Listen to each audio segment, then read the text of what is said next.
outside the water. So I've done that side of the house. And this tour here, the last two tours, being in 2006, when it was the first Canadian contingent, when we walked into the hospital, we had no idea what we were walking into. We had an idea of that, yeah, it was a counterinsurgency. Kabul was pretty staid. My first tour in Kabul, I was on World 0. We lost Sergeant Short, Corporal Barrenfinger, and Corporal Jamie Murphy. And then in 2006, we walked in and it was like, holy smokes. They had a small American FST, Forward Surgical Team, working in the old World 3. Our surgeon, their surgeon, when we walked in the door, they said the Canadians are here. Our surgeon, who just got on the ground, their surgeon had been operating for 18 hours straight. He was done. He was big. He needed to get some rest. Our surgeon walked in there. For the first 24 hours were 16 hours.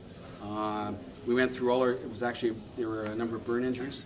We went through all our burn dressings in the medical depot.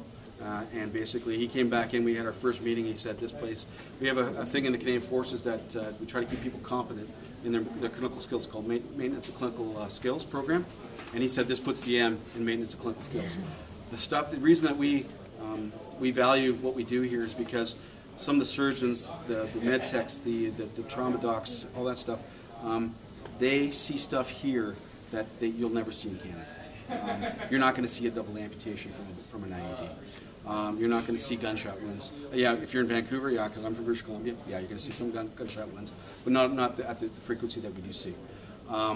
The weapon of choice right now, everybody heard the term IED, improvised explosive device. Basically, what they use plastic jugs filled with explosives to create a big explosion to take out a vehicle and basically kill the people inside the vehicle. But what we've seen as a trend as well is that they use dismounted, we call it dismounted IEDs, where you guys did the IED lanes, so you saw all the good stuff. So they use basically they're pretty smart. I gotta say, Taliban are pretty smart and a pretty shrewd enemy. They use what we would call an improvised claymore device with. This is our ophthalmological surgeon, Captain Elizondo. He's adopted the Capitals. Yeah. Is he team hockey? No. May I? No, he's a Capitals fan. Absolutely. There you go.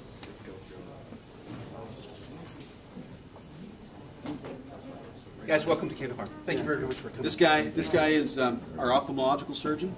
So he hit the ground running here in June, because before that, their only ophthalmological surgeon was in Bagram.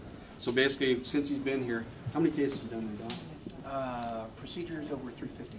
350 procedures on eyes. So basically, he does things here like everybody wears their eye pro and all that good stuff, but sometimes the blaster will blow the eye pro right off blow the helmets off and blow the eye pro off. And he works with a lot of head injuries and all like that, so he'll work on the eyes and the eye area. The oral maxillofacial surgeon will work on the face itself.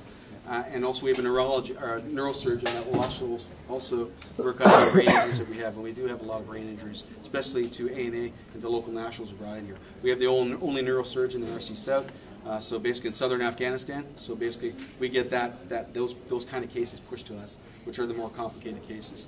We also have a complete blood banking system. As we go through here and we turn the corner, you'll see the lab on the left, and I'll take you through the lab, show you there, and then we'll have the diagnostic imaging system area that we're going to go through on your left. As part of our lab ability, we have what's called an apheresis team. They take donors, blood donors, and what they do is they take your blood and they draw the platelets out of blood. So platelets, what are platelets? Platelets are that is the clotting factor. Those things that clot your blood, so it makes your blood clot. So if you have a devastating wound, it'll clot the blood. They have the ability to draw those platelets out of the blood, and then we use those as part of, we call it component therapy, where we give fresh frozen plasma, fresh blood, or frozen blood products, and the platelets to basically help anybody that's not hemostatically stable. Basically, they're bleeding out, and basically we're trying to get them back to where they're stable so they can then go through a surgical procedure. We also do what's called a walking blood bank. Everybody here on Kandahar, for the most part, everybody knows a blood type being in the military. What we do, though, is that we have selected donor pool for specific rare types of blood or for universal donors.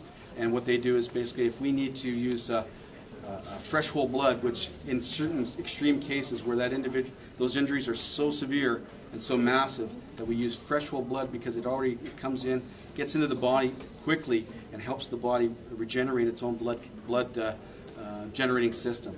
It's like a can of Red Bull. Basically you throw it in there and it helps them become hemostatically stable because it's fresh whole blood. They've lost all of their blood products for the most part, and that's what they're able to do. But the apheresis team gives us that extra capability, and also what they do is we draw platelets here, and we also send them out all across southern Afghanistan to the other smaller hospitals, because we're the spoke in the wheel, and all the other hospitals feed us as the Role 3, and they're known as Role 2s or FSTs, board surgical teams. Like I said, we've got a full dental. Everybody loves a dentist, right? So there you go. We've got a full dental team. It's Captain Hillsden here. How you doing? He's one of our Canadian ER docs. Nice to meet you. Okay. Nice to meet you too. Are you taking care of our info? I am, yes. Excellent, Yes, thank you. Yeah.